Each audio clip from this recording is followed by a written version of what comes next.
Kalau firman yang kita pahami nggak murni, bagaimana imanmu bisa murni? Bagaimana hati nuranimu bisa murni? Dan kalau udah nggak ada kemurnian, jangan kira Tuhan bisa menerima. Enggak. Tuhan itu Tuhan yang murni. Dan dia hanya mau mendengar doa yang murni. Kalau kita mau jadi Kristen yang benar, kita menjadi warga kerajaan Allah. Mereka bermegah dengan hukum Tauratnya. Padahal hukum Taurat itu nggak menyelamatkan. Hukum Taurat tidak menyelamatkan. Karena tidak mungkin orang mampu melakukan seluruh hukum Taurat. Jadi ketidakmampuan mereka melakukan hukum Taurat dari diri mereka sendiri membuat mereka menyadari dirinya lemah dan tak mampu. Dan ketika manusia menyadari dirinya lemah dan tak mampu, saat itulah hukum kasih karunia diberlakukan. Dan hukum kasih karunia itu adalah datangnya Kristus dan pencurahan Roh Kudus. Ketika Kristus datang, maka dia selesaikan semua, dia genapkan hukum Taurat. Dan setelah dia genapkan hukum Taurat lewat kematiannya di kayu salib, maka dia naik ke surga dan dia curahkan Roh Kudus. Maka dengan Roh Kudus, saudara dan saya berubah jadi manusia lain. Dengan Roh Kudus dan firman-Nya, kita diubah menjadi orang-orang yang disanggupkan oleh karena dibenarkan. Jadi bukan lagi kekuatan yang berasal dari diri kita, tapi kekuatan yang berasal dari Tuhan. Itulah sebabnya kita harus bermegah karena Tuhan. Tidak ada lagi dasar dan alasan saya dan saudara bermegah secara lahiriah. Karena ternyata kita sudah penuh dengan kelemahan dan ketidakberdayaan untuk dapat taat pada hukum Tuhan. Kecuali kasih karunia Tuhan. Dan ketika kita menerimanya semua karena kasih karunia oleh iman. Jadi hanya karena kita percaya, kita beroleh kasih karunia.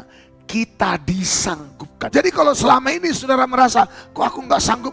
Karena memang kau masih mengandalkan kekuatanmu. Dan biasanya kalau orang masih mengandalkan kekuatannya, belum kasih karunia Tuhan, orang ini begitu sanggup dia akan bermegah. Tapi kalau engkau sanggup karena menyadari, sungguh karena kasih karunia Allah, pertanyaannya, apanya yang kau mau megahkan? Yang kau mau banggakan? Kalau hari ini saya berkhotbah karena kasih karunia-Nya, saya bisa menyampaikan firman seperti ini karena kasih karunia-Nya.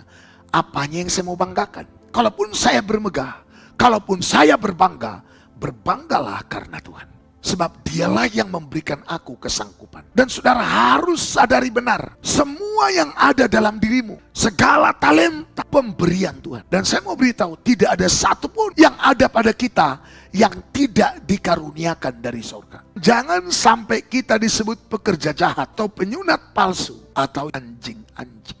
Si bangga-bangga ria dengan semua yang lahiriah. Lalu bagaimana supaya kita bermegah dengan kemegahan yang benar? Mazmur 34 ayat yang ketiga. Karena Tuhan jiwaku bermegah. Biarlah orang-orang yang rendah hati mendengarnya dan bersukacita. Jadi orang yang bermegah karena Tuhan, pasti hatinya, mulutnya, jiwanya memuliakan Tuhan. Kalau hatimu sudah bermegah karena Tuhan, paling nikmat bagimu memuji menyembah Tuhan. Kenapa ada orang memuji Tuhan cuma di bibir? Kan Alkitab bilang, bangsa ini memuliakan aku dengan bibirnya, tapi hati jauh. Ungkapan hati menjadi nyanyian, itu membuat sorga bergetar, bergerak. Pujian yang beginilah yang membuat sorga tidak bertahan tetap di sorga. Dia akan segera turun di atas pujian orang yang bermegah di dalam Tuhan. Dan kau akan begitu dekat dengan hadirat Allah. Hatimu akan makin kagum pada Tuhan. Kalau saudara adalah orang yang bermegah karena Tuhan, sudah hidup dengan roti tanpa ragi. Jangan sampai ada masih sakit hati.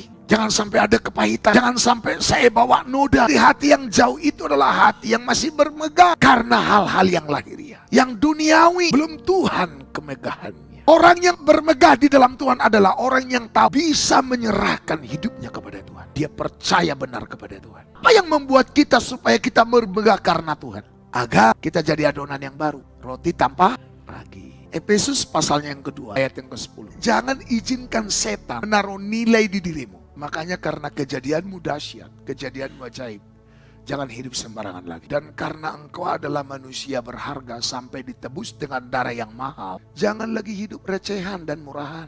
Jangan lagi pacaran sembarangan. Jangan lagi ngomong sembarangan. Jangan lagi berpikir sembarangan. Karena memang kita ini adalah barang mahal. Dan saking mahalnya disebut di Mazmur, dahsyat dan ajaib. Dosamu sudah selesai. Sekarang hiduplah dalam kuasa kebangkitan. Anugerahnya, syukurilah hidupmu. yang Tuhan jadi secara dahsyat dan ajaib itu. Bermegah karena Tuhan.